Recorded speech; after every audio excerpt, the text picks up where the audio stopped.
Bakıda ictimai nəqliyyatdan istifadə edənlər üçün yeni kampaniya başlayıb. Artıq metro və avtobusda ilk gedişi cəmi 1 qəpiyə eləmək mümkündür. Maraqlıdır, izləyirik.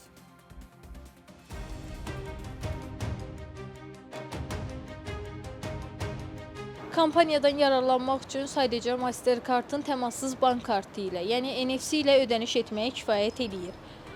Kartınızdan sadəcə 1 qəpik ödəniş çıxılacaq. Bakı Kart və Mastercard'ın birgə həyata keçirdiyi 1 qəpik Mondays kampaniyası çərçivəsində sərnişinlər hər həftənin bazar ertəsi günü metro və avtobuslarda ilk gedişlərini cəmi 1 qəpik ödəməklə həyata keçirəcəklər. Sərnişinlər bu kampaniyanı müsbət qiymətləndirsələr də bəzi vətəndaşlar belə təşəbbüslərin daha uzun müddətli olmasını arzulayır. Hər halda biraz ekonomiya eləyirlərsə, əlbəttə ki, uğurlu bir şeydir. Hər günə təbii ki, tətbiq eləməyəcəklər, amma fikirləşirəm ki, ondan sonra metronun, avtobusun qiyməti azalsa daha yaxşı olar. Çox yaxşı təşəbbüsdür, çünki biz tələbələr doğrudan da çox pul xərcləyirik. Heç eləmisiniz bugün?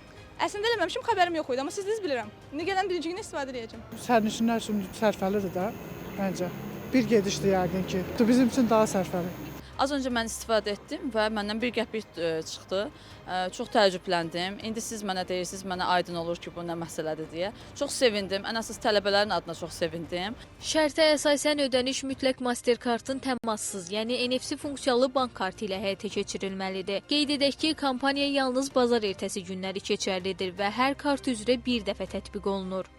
Bakı Kart və Mastercard birgə olaraq 1 qəpik Mondays kampaniyasına start verir.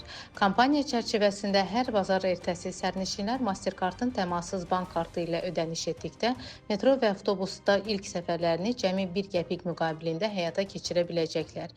Həmin gün Mastercard ilə edilən ilk gediş 1 qəpik təşkil edir. Sonrakı gedişlər isə standart tariflə hesablanır.